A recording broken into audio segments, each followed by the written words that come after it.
What's going on there, guys? Good evening. Earthmaster here on this beautiful Thursday evening, September 30th, 2021, 10:31 p.m. California time. I'm going to do an update video here tonight. Kind of late, but better late than never, right? 2.8 earthquake striking in the Northern California area. The latest quake on the globe here. Also a trail of activity stretching up along the west coast and also down into the Gulf of California region. Let's go ahead and check out what's going on along the North American plate. You can see some movement right there on the USGS map. There is the 2.8 near the geyser activity. Geyser activity is a typical, I can call it swarm, right? Because we're always seeing a swarm of activity in this region here. A lot of hydrothermal plant operation. Can't remember exactly what's going on down here, but it's a hydrothermal plant. There we go. I still want to go down there and check that out, see what the dynamics are when it comes to producing these quakes. So also some movement up here to the north of Ukiah, a little bit of earthquake activity around the Santa Rosa area as well, with a 3.2 striking earlier this morning. We did have some further movement on the Cascadia subduction zone southern end around the Petrolia area, 30 kilometers downstream for this 2.8. Pretty deep movement. Also earthquake activity stretching looks like around Reno southward, including some movement around the Antelope Valley areas and also Mono Lake, Tonopah, Nevada, and also Ridgecrest area, all showing heightened movement due to the pressure out here along the west coast, as well as inland into the Intermountain West regions. That includes Yellowstone as well. Let's see, Southern California, kind of, man, I don't know. I'm thinking this area northward right now, north of the Garlock Fault structure, looking at just the squeeze, if you will, of earthquake activity. Yes, we are seeing some movement down here in the south part of the state, but just not as active as normal, typical activity goes. There was a 3.0 that struck a little bit ago in the Yucca Valley area, San Bernardino Mountains, around the, let's see what fault system that is. Johnson Valley Fault, southern Johnson Valley section, it looks like, just off that fault system. Or it could be around the Pinto Mountain Fault. Kind of looks like it's more on the Pinto Mountain Fault zone down here around the Yucca Valley area. This is kind of a different fault system, somewhat similar to the Garlock Fault structure, but not as intense. I don't think a lot of accumulation stress here in this area either, but still. Southern California, it's definitely a network of spider webs and I mean, like fault zones everywhere. It's almost like a giant spider web of fault zones, if you know what I mean. Pretty crazy and dynamic area in Southern California, and also very dangerous. I did see some further movement along the creeping section of the San Andreas Fault. Kind of the big story right now, what's going on out in Hawaii. Starting to lose my voice there again. One day all magnitudes here shows continued earthquake activity around the crater area of Kilauea Volcano. The current status is still sitting at a red warning. Let's go ahead and check that out on the active volcanoes here of Hawaii. Red warning, see, red and warning status. Continuing eruption at the Kilauea Volcano continues, folks, on the Big Island. We're just looking at some info on the latest information here. Lava is fountaining from multiple locations on the lava lake and from the western wall of the crater. Maximum fountain heights have been 25 to 30 meters, that's 82 to 98 feet, though most fountains are currently only a few meters high. Lava Lake has been rising approximately 1 meter an hour. That's a lot. Since the eruption began on the afternoon of the 29th of September, the lava lake doesn't appear to be widely circulating. Instead, there are localized and discontinuous areas of crustal foundering, a process by which cool lava crust on the surface of the lake is overridden by less dense liquid from below, causing the crust to sink into the underlying lake lava. Sulfur dioxide emission rates remain elevated.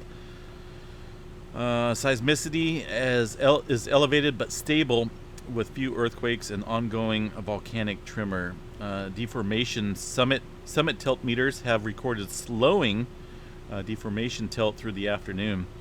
And as far as the East Rift Zone, no unusual activity has been noted in the Kilauea's East Rift Zone. Still looking at, like I said, some earthquake activity kicking off up here along the East Rift area, looks like.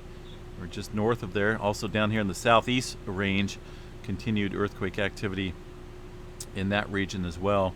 Did see a little earthquake activity around Mauna Loa, looks like, or Mauna Kea. Mauna Loa is down here, Mauna Kea, 2.1. Pretty deep movement there at 20 kilometers. Either way, ongoing eruption there on the Big Island, folks. We are seeing a little bit of uptick in earthquake activity along the Aleutian Trench, with a pair of earthquakes, 5.1 and a 4.8 into the Aleutian Trench area. 56 and 46 kilometers for those earthquakes. Meanwhile, the Japan Trench and areas northward remain relatively quiet, as well as movement down here to the south. Right now, North American Plate, it looks like, under the gun as far as pressure activity goes. We did see a 5.1 off the, let's see what we got, Vanuatu region, 170 kilometers for that earthquake, pretty deep, as well as some further deep movement into the Fiji Islands area with a 4.6 at 539 kilometers, folks, pretty deep. Did see some movement around the India area as well. And spit it out, 5.0, 31 kilometers, struck just a couple hours ago. Also some further movement around the Kuwait area. Looks like 5.2 and 4.6 in that region. South America getting in on quite a bit of activity as well. Some pretty deep movement. All of this earthquake activity on this map is deep, 200 kilometers or so. Looks like the most shallow one was 126 kilometers. So a lot of movement going on here with the subduction zone of the Peru-Chile Trench. Let's go ahead and cover some activity inland into the United States. Seen a trail of activity once again through Texas and Oklahoma, with a line of activity stretching from Enid northward to the Kansas border. It looks like, no doubt, some fracking operations and some weak crustal areas giving way to the pressure here along the North American continent. There's the activity stretching through Washington into parts of Yellowstone, where we are seeing a Yellowstone swarm kick off right now. You can see quite a bit of earthquake activity really ramping up, folks. Look at that. That's a lot of earthquake activity within a small amount of time over the last couple hours. Going to have to keep a very close eye on what's going on here in Yellowstone. We did see some movement last night and throughout the day today in the northwest corner of the park. Kind of minimal activity, not showing up on too many distant stations, but this here is a separate swarm compared to what's going on down here. If you notice, we had activity showing up in Maple Creek, not really showing up over here towards the central area of the park. Now we're getting a major swarm going on here to the southeast of this region, showing up significantly here, but not so much over here where we had originally seen the first swarm. So a separate swarm of activity going on in a separate location here in Yellowstone. Kind of worked its way from west to east. This is no doubt a pretty significant swarm kicking off here. Looks like, if I had to guess, probably well over 50 or 60 earthquakes or so within this region over the last few hours. The USGS folks showing some of that earthquake activity, but definitely not all of it. In fact, most of it doesn't even look like it's on there yet. Looks like they're reporting some movement in the Yellowstone Lake area. Lake Yellowstone sits over here, and there's not a whole lot being picked up here. So I don't even think the USGS has, I'm sure they know about it, but I don't think they've cared to include any of this activity that we're seeing right now onto the USGS map here, because it's missing. It should be over here somewhere, and it's not there. And 6 earthquakes, yeah, there's definitely more than 6 kicking off in this swarm of activity there at Yellowstone. Let's go ahead and check out the tremor map real quick, do an update on that. Can see about 358 epicenters of tremor. It's a pretty good amount of tremor activity again along the Cascadia subduction zone. No doubt,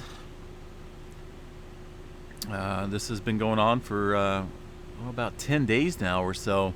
Most of it confined into Northern California and Southern Oregon, but we're seeing a broader swath of the Cascadia being covered with tremor.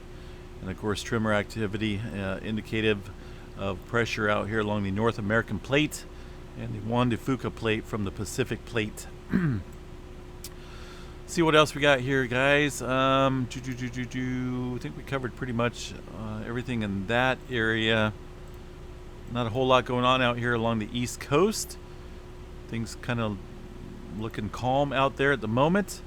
Let's see what we got going on here for images here. I want to give a shout out to Jeff for sending in this image here from Treasure Cove, Oregon. It looks like he caught a bat in flight along the Oregon Coast Highway, once again near Treasure Cove. Beautiful sight there. Thanks for sending that in, Jeff. Appreciate that 100%. We also got an image here from Jamie Fuentes down in Downey, California. They send in quite a few awesome looking photos from time to time, and this here again is another beautiful shot there from the Downey area. Thanks, Jamie, for sending that image in as well. Glen Alps, Anchorage, Alaska region. Tricia, beautiful. This was an early snowstorm, I believe, about 6 or 7 days ago. About 7 days ago or so in the Glen Alps region, Anchorage, Alaska. Man, what I wouldn't give to just have half of that snow here in Northern California, let me tell you. All right, guys, just FYI, I did get a complete total, a tally up of all that all the coins there in the 10-year piggy bank that I'm giving away here on the channel. Comments are closed. They have been closed. We'll no longer accept any guesses on there. Those will be deleted. Everyone else's guesses on the correct amount of money that was in that 10-year piggy bank is being sorted through. It's going to take a little bit tonight. I will have a winner tomorrow. I did record the video as I was, Missy Mimi's helped me record the video as we were dumping the change into the coin counter. Recorded the entire thing for fairness, and also a complete tally for fairness at the end of the video. So we will provide that and the winner notification tomorrow in an update video. So look for that solo video. Make sure you subscribe to the channel, or not only subscribe, but make sure you hit the notification bell so you can get notified when we send out that video tomorrow and announce a winner. It's going to be cool. So I can't say anything right now, but we will announce that winner tomorrow, guys. All right. Have a good night and stay safe out there. Pretty active movement. Like I said, I forgot to cover this 4.4 in the Gulf, but it's just a line of earthquake activity stretching up along this part of the North American plate. Alaska, kind of confirming all the pressure out here. So just be on guard, folks. West Coast looking pretty active at the moment. We will chat at you guys another time. Stay safe. And yeah, peace out.